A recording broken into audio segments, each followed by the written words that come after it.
नमो भगवते वासुदेवाय। आप सभी भक्तों पर वासुदेव भगवान की कृपा सदा सर्वदा बनी रहे। भक्तों, आज देवशयनी एकादशी की वह पुण्य तिथि है जब स्वयं श्रीहरि विष्णु भगवान योग निद्रा में चले जाते हैं और जगत का पालन एक अद्भुत दिव्य व्यवस्था से चलता है। इस दिन की कथा व्रत और आराधना से जन्मों के पाप कटते हैं, दरिद्रता मिटती है और सौभाग्य स्थिर होता है। जो श्रद्धा से इस दिन भगवान विष्णु, माता लक्ष्मी, तुलसी माता और विठल भगवान की कथा सुनता है, उसे मोक्ष, भक्ति और मनोवांछित फल सहज ही प्राप्त होते हैं। यह दिन केवल व्रत का नहीं, आत्मा को जागृत करने का पर्व है। जब भक्ति, विश्वास और तप एक साथ फल देते हैं, कहते हैं जो भक्त इस दिन व्रत कथा पूरी श्रद्धा से सुन लेता है, उसकी हर अधूरी इच्छा पूर्ण हो जाती है। तो आइए कथा प्रारंभ करते हैं। प्रारंभ करने से पहले हम भगवान से प्रार्थना करते हैं कि हे करुणामयी प्रभु, हे विष्णु, हे लक्ष्मीपति, हे माँ लक्ष्मी, हे तुलसी माता, आपकी पावन कथाओं का वाचन करने का सौभाग्य मुझे मिला है। यदि मेरे वचनों में कोई त्रुटि हो जाए, कोई भूल हो जाए, तो मुझे अपने चरणों में स्थान देकर क्षमा कर देना। मैं कोई विद्वान तो नहीं, बस आपकी भक्ति में तन्मय होकर यह सेवा कर रही हूँ। आपकी कृपा से ही वाणी में शक्ति है, बुद्धि में विवेक है। मुझे संकीर्तन की मर्यादा में बनाए रखना। श्री हरि, आप ही आरंभ है, आप ही अंत। मैं आपको साक्षी मानकर कथा आरंभ करती हूँ। ओम नमो भगवते वासुदेवाय। हे भगवान, आपकी इस दिव्य कथाओं को जो भी भक्त श्रद्धा और भक्ति के साथ मन लगाकर पूरा सुने, उस भक्त पर अपनी कृपा सदा बनाए रखे। जय श्री हरि। धर्मराज युधिष्ठिर कहने लगे, हे माधव, हे विष्णु, हे योगेश्वर, आप कृपा करके मुझे बताइए, आषाढ़ महीने की शुक्ला पक्ष की देवशयनी एकादशी का क्या महत्व है। हे प्रभु, आप त्रिलोक के नाथ है, धर्म के आधार है। कृपा कर बताइए, आषाढ़ शुक्ल एकादशी को उपवास और पूजन से क्या पुण्य फल प्राप्त होता है और इसकी कथा क्या है, सो विस्तार पूर्वक बतलाइए।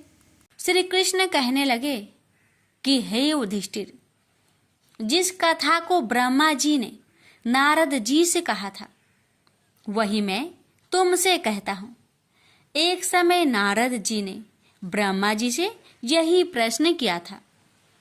तब ब्रह्मा जी ने उत्तर दिया कि हे नारद, तुमने कलयुगी जीवों के उद्धार के लिए बहुत उत्तम प्रश्न किया है, क्योंकि देवशयनी एकादशी का व्रत सब व्रतों में उत्तम है। इस व्रत से समस्त पाप नष्ट हो जाते हैं और जो मनुष्य इस व्रत को नहीं करते वे नरकगामी होते हैं। इस व्रत के करने से भगवान विष्णु प्रसन्न होते हैं। इस एकादशी का नाम पद्मा है। अब मैं तुमसे एक पौराणिक कथा कहता हूँ, तुम मन लगाकर सुनो। सतयुग में मानधाता नामक एक चक्रवर्ती सम्राट राज्य करते थे। उनके राज्य में प्रजा बहुत सुखी थी, किंतु भविष्य में क्या हो जाए ये कोई नहीं जानता। अतः वे इस बात से अनभिज्ञ थे कि उनके राज्य में शीघ्र ही भयंकर अकाल पड़ने वाला है। उनके राज्य में पूरे 3 वर्ष तक वर्षा न होने के कारण भयंकर अकाल पड़ा। इस अकाल से चारों ओर त्राही त्राही मच गई। धर्म पक्ष के यज्ञ, हवन, पिंडदान, कथा, व्रत आदि में कमी हो गई। जब मुसीबत पड़ी हो तो धार्मिक कार्यों में प्राणी की रुचि कहाँ रह जाती है। प्रजा ने राजा के पास जाकर अपनी वेदना की दोहाई दी। राजा तो इस स्थिति को लेकर पहले से ही दुखी थे। वे सोचने लगे कि आखिर मैंने ऐसा कौन सा पाप कर्म किए हैं जिसका दंड मुझे इस रूप में मिल रहा है। फिर इस कष्ट से मुक्ति पाने का कोई साधन करने के उद्देश्य से राजा सेना को लेकर जंगल की ओर चल दिए। वहां विचरण करते करते एक दिन वे ब्रह्मा जी के पुत्र अंगिरा ऋषि के आश्रम में पहुंचे और उन्हें साष्टांग प्रणाम किया। ऋषिवर ने 80 वर्जनों उपरांत कुशल क्षेम पूछा। फिर जंगल में विचरने व अपने आश्रम में आने का प्रयोजन जानना चाहा। तब राजा ने हाथ जोड़कर कहा, महात्मन, सभी प्रकार से धर्म का पालन करता हुआ भी मैं अपने राज्य में दुर्भिक्ष का दृश्य देख रहा हूँ। आखिर किस कारण से ऐसा हो रहा है? कृपया इसका समाधान करें।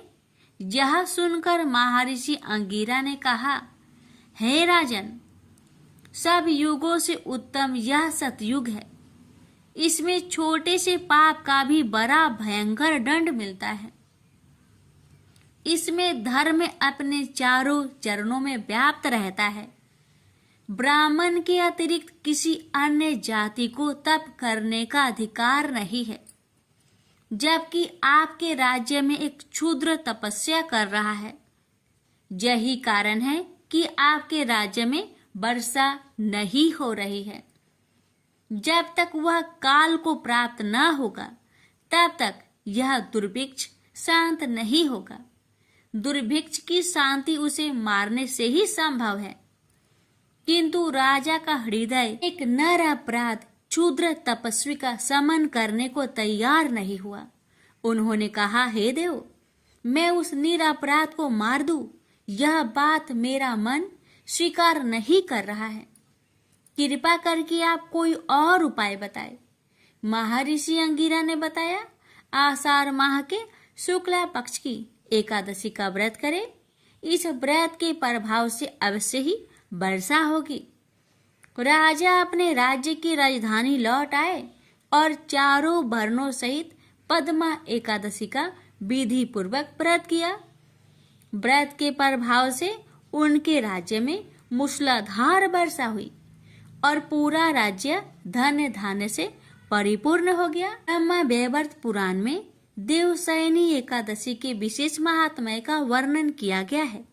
इस व्रत से प्राणी की समस्त मनोकामनाएं पूर्ण होती है। तो भक्तों, ये थी देवशयनी एकादशी की दिव्य कथा, जिसे श्रद्धा पूर्वक सुनने से भक्तों की हर मनोकामना अवश्य ही पूरी हो जाती है।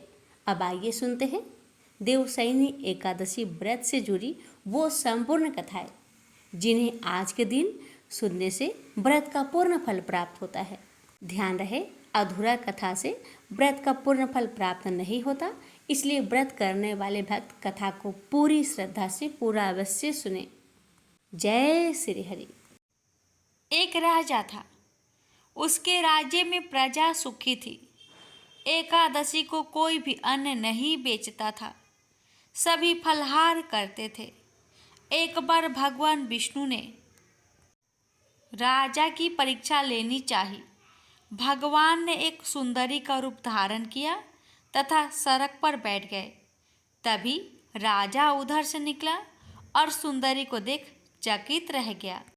उसने पूछा, हे सुंदरी, तुम कौन हो और इस तरह यहाँ क्यों बैठी हो? तब सुंदर स्त्री बने भगवान बोले, मैं निराश्रिता हूँ। नगर में मेरा कोई जाना पहचाना नहीं है, किससे सहायता मांगू? राजा उसके रूप पर मोहित हो गया। वह बोला, तुम मेरे महल में चलकर मेरी रानी बनकर रहो। सुंदरी बोली, मैं तुम्हारी बात मानूंगी, पर तुम्हें राज्य का अधिकार मुझे सौंपना होगा। राज्य पर मेरा पूर्ण अधिकार होगा। मैं जो भी बनाऊंगी तुम्हें खाना होगा। राजा उसके रूप पर मोहित था, अतः उसकी सभी शर्तें स्वीकार कर ली। अगले दिन एकादशी थी। रानी ने हुक्म दिया कि बाजारों में अन्य दिनों की तरह अन्न बेचा जाए। उसके घर में मांस मछली आदि पकाए तथा परोसकर राजा से खाने के लिए कहा। यह देखकर राजा बोला, रानी आज एकादशी है, मैं तो केवल फलहार ही करूँगा। तब रानी ने शर्त की बात याद दिलाई और बोली, या तो खाना खाओ, नहीं तो मैं बड़े राजकुमार का सिर काट दूंगी। राजा ने अपनी स्थिति बड़ी रानी से कही तो बड़ी रानी बोली, महाराज धर्म न छोड़ो, बड़े राजकुमार का सिर दे दे। पुत्र तो फिर मिल जाएगा पर धर्म नहीं मिलेगा। इसी दौरान बड़ा राजकुमार खेल कर आ गया। माँ की आंखों में आंसू देखकर वह रोने का कारण पूछने लगा तो माँ ने उसे सारी वस्तु स्थिति बता दी। तब वह बोला, मैं सिर देने को तैयार हूँ, पिताजी के धर्म की रक्षा होगी, जरूर होगी। राजा दुखी मन से राजकुमार का सिर देने को तैयार हुआ तो रानी के रूप में भगवान विष्णु ने प्रकट होकर असली बात बताई। राजन, तुम इस कठिन परीक्षा में पास हुए। भगवान ने प्रसन्न मन से राजा से वर मांगने को कहा तो राजा बोला, आपका दिया सब कुछ है, हमारा उद्धार करे। उसी समय वहां एक विमान उतरा। राजा ने अपना राज्य पुत्र को सौंप दिया और विमान में बैठकर परम धाम को चला गया। प्रेम से बोलिए जय श्री हरि। एक बार भगवान विष्णु जी शेषनाग पर बैठे बैठे बोर हो गए और उन्होंने धरती पर घूमने का विचार मन में किया। वैसे भी कई साल बीत गए थे। धरती पर आए और वह अपनी यात्रा की तैयारी में लग गए। स्वामी को तैयार होता देखकर लक्ष्मी माता ने पूछा, आज सुबह सुबह कहाँ जाने की तैयारी हो रही है? विष्णु जी ने कहा, हे लक्ष्मी, मैं धरती लोक पर घूमने जा रहा हूँ। तो कुछ सोचकर लक्ष्मी माँ ने कहा, हे देव, क्या मैं भी आपके साथ चल सकती हूँ? भगवान विष्णु ने 2 पल सोचा, फिर कहा, एक शर्त है, तुम मेरे साथ चल सकती हो। तुम धरती पर पहुंचकर उत्तर दिशा की ओर बिल्कुल मत देखना।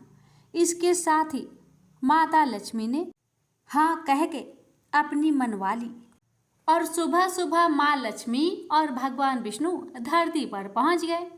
अभी सूर्य देवता निकल रहे थे। रात बरसात होकर हटी थी। चारों ओर हरियाली ही हरियाली थी। उस समय चारों ओर बहुत शांति थी और धरती बहुत ही सुंदर दिख रही थी और माँ लक्ष्मी मंत्र मुक्त होकर धरती को देख रही थी और भूल गई कि पति को क्या वचन देकर आई थी, यानी विष्णु भगवान को क्या वचन देकर आई थी। और चारों ओर देखती हुई कब उत्तर दिशा की ओर देखने लगी, पता ही नहीं चला। उत्तर दिशा में माँ लक्ष्मी को एक बहुत ही सुंदर बगीचा नजर आया और उस तरफ से भीनी भीनी खुशबू आ रही थी और बहुत ही सुंदर सुंदर फूल खिले थे। यह एक फूलों का खेत था और माँ लक्ष्मी बिना सोचे समझे उस खेत में गई और एक सुंदर सा फूल तोड़ लाई। लेकिन यह क्या, जब माँ लक्ष्मी भगवान विष्णु के पास वापस आई तो भगवान विष्णु की आंखों में आंसू थे और भगवान विष्णु ने माँ लक्ष्मी को कहा कि कभी भी किसी से बिना पूछे उसका कुछ भी नहीं लेना चाहिए और साथ ही अपना वचन भी याद दिलाया। माँ लक्ष्मी को अपनी भूल का पता चला तो उन्होंने भगवान विष्णु से इस भूल की माफ़ी मांगी तो भगवान विष्णु ने कहा, जो तुमने भूल की है उसकी सजा तो तुम्हें जरूर मिलेगी। जिस माली के खेत में से तुमने बिना पूछे फूल तोड़ा है, यह एक प्रकार की चोरी है। इसलिए अब तुम 3 साल तक माली के घर नौकर बनकर रहो। उसके बाद मैं तुम्हें बैंकुट में वापस बुलाऊंगा। माँ लक्ष्मी ने चुपचाप सर झुकाकर हाँ कर दी। आजकल की लक्ष्मी थोड़ी थी और वैसे भी भगवान की लीला न्यारी है। किस पर कैसे कृपा करेगी ये तो माता ही बता सकती है।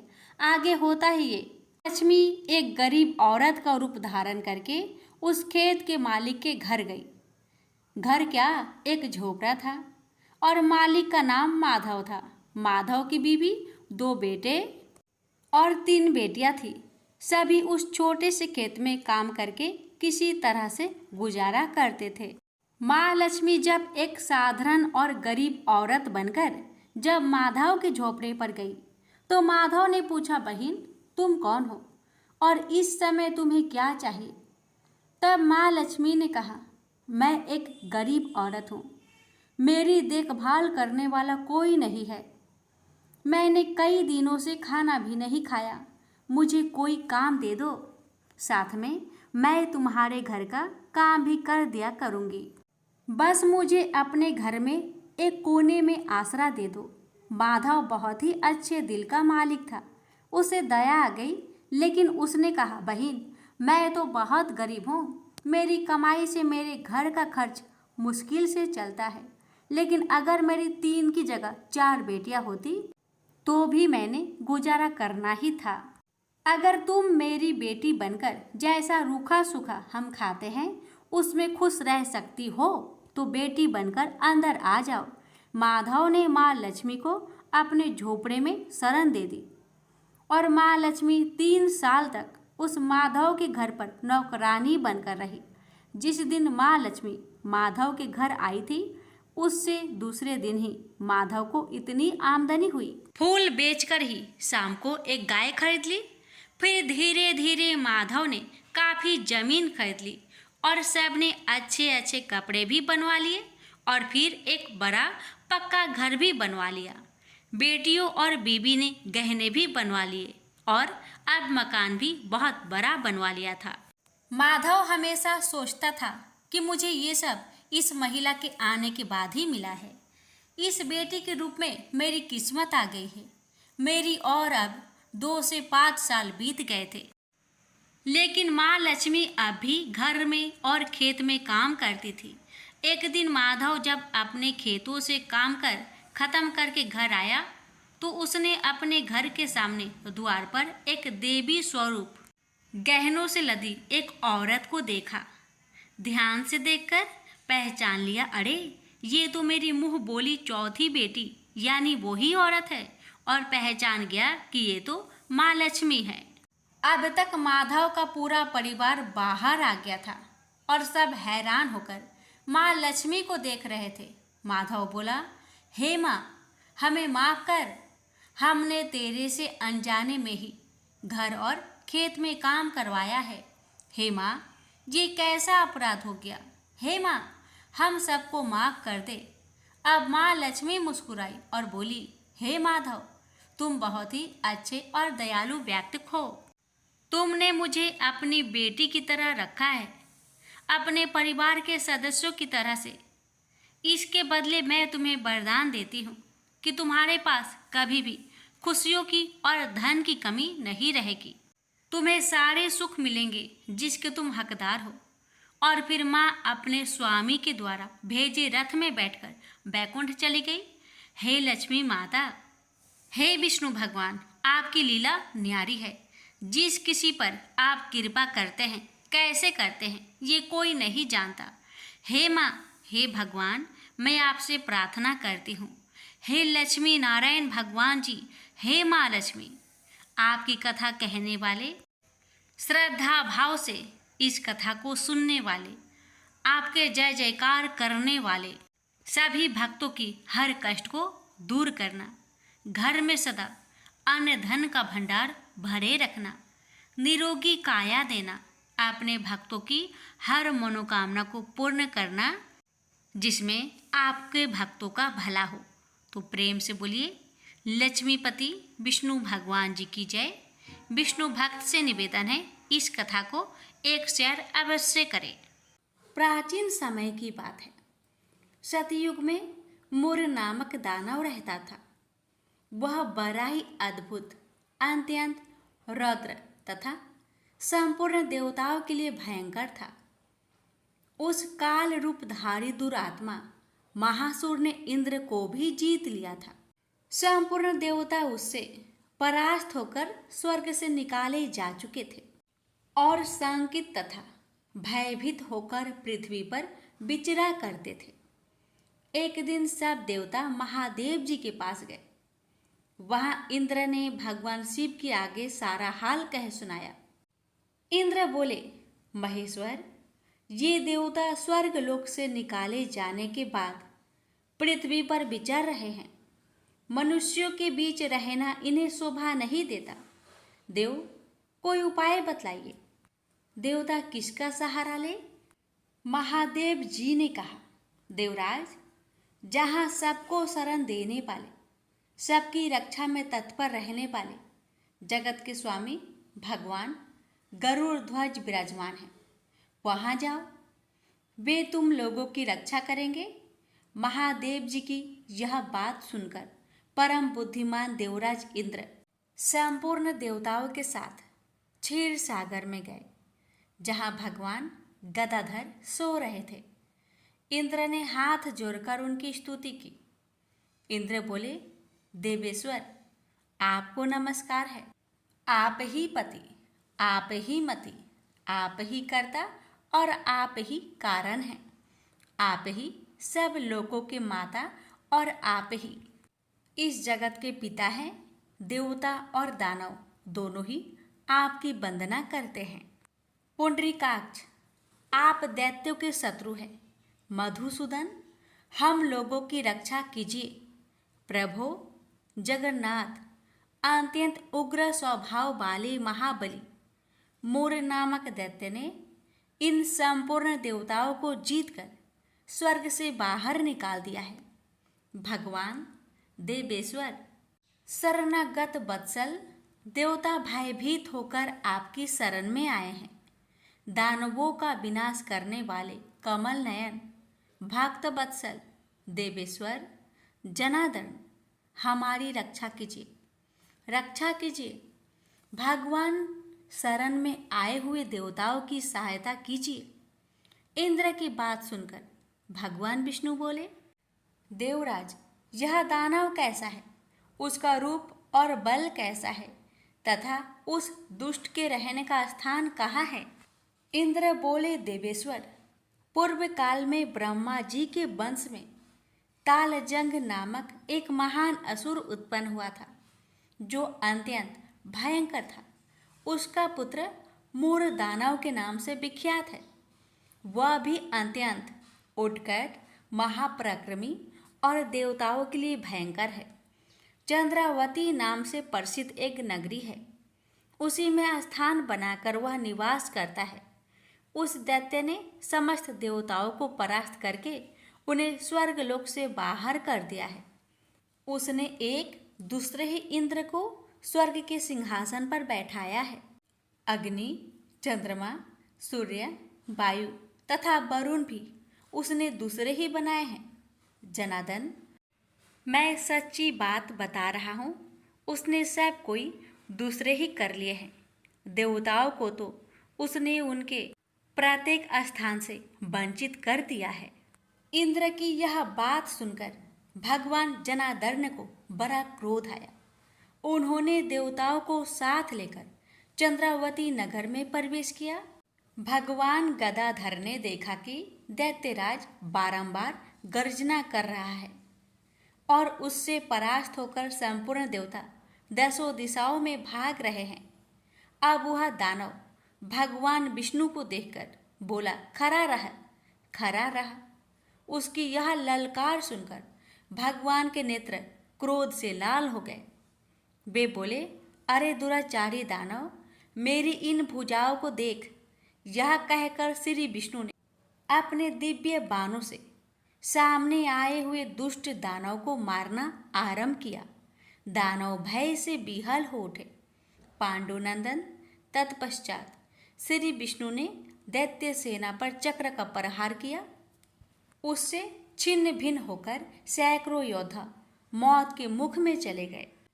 इसके बाद भगवान मधुसूदन बद्रिका आश्रम को चले गए।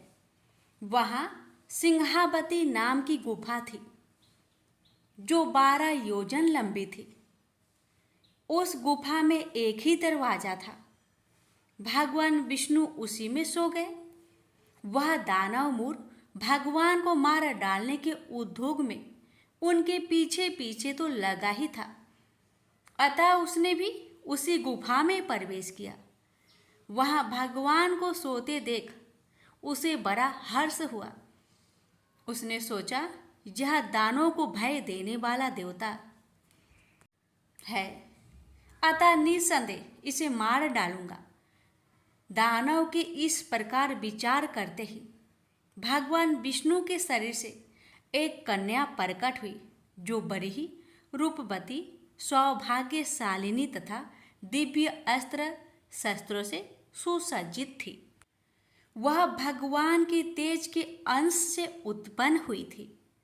उसका बल और पराक्रम महान था। दानवराज मुर ने उस कन्या को देखा। कन्या ने युद्ध का विचार करके दानव के साथ युद्ध के लिए याचना की। युद्ध छिड़ गया। कन्या सब प्रकार की युद्ध कला में निपुण थी। वह मोर नामक महान असुर उसके हुक्कार मात्रा से राख का ढेर हो गया। दानव के मारे जाने पर भगवान जाग उठे। उन्होंने दानव को धरती पर इस प्रकार निष्प्राण पड़ा देखकर कन्या से पूछा, मेरा यह शत्रु अत्यंत उग्र और भयंकर था, किसने इसका वध किया है? कन्या बोली, स्वामिन, आपके ही प्रसाद से मैंने इस महादैत्य का वध किया है। श्री भगवान ने कहा, कल्याणी, तुम्हारे इस कर्म से तीनों लोकों के मुनि और देवता आनंदित हुए हैं। अतः तुम्हारे मन में जैसी इच्छा हो उसके अनुसार मुझसे कोई वर मांग लो। देव दुर्लभ होने पर भी वह वर मैं तुम्हें दूंगा, इसमें तनिक भी संदेह नहीं है। वह कन्या साक्षात एकादशी ही थी। उसने कहा, प्रभु, यदि आप प्रसन्न हैं तो मैं आपकी कृपा से सब तीर्थों में प्रधान, समस्त विघ्नों का नाश करने वाली तथा सब प्रकार की सिद्धि देने वाली देवी हूँ। जनार्दन, जो लोग आप में भक्ति रखते हुए मेरे दिन को उपवास करेंगे उन्हें सब प्रकार की सिद्धि प्राप्त हो। माधव, जो लोग उपवास, नक्त भोजन अथवा एक भुक्त करके मेरे व्रत का पालन करें उन्हें आप धन, धर्म और मोक्ष प्रदान कीजिए। श्री विष्णु बोले, कल्याणी, तुम जो कुछ कहती हो वह सब पूर्ण होगा। प्रेम से बोलिए, एकादशी माता की जय। आप श्रवण करें जगदीश जी की आरती। ओम जय जगदीश हरे, स्वामी जय जगदीश हरे। भक्त जनों के संकट क्षण में दूर करे। ओम जय जगदीश हरे। जो ध्यावे फल पावे, दुख बिन से मन का। स्वामी दुख बिन से मन का। सुख संपत्ति घर आवे, कष्ट मिटे तन का। ओम जय जगदीश हरे। मात पिता तुम मेरे, शरण कहूँ किसकी। स्वामी शरण कहूँ किसकी। तुम्हें बिनु और न दूजा, आस करो जिसकी। ओम जय जगदीश हरे। तुम्हें पूर्ण परमात्मा, तुम अंतर्यामी। पर ब्रह्मा परमेश्वरी, तुम सबके स्वामी। ओम जय जगदीश हरे। तुम करुणा के सागरी, तुम पालन करता। मैं मूरख खल कामी, कृपा करो भरता। ओम जय जगदीश हरे। तुम तुम हो एक अगोचर सबके प्राणपति, प्रभु सबके प्राणपति। किस विधु मिलूं दया मिली तुमको मैं कुमति, ओम जय जगदीश हरे।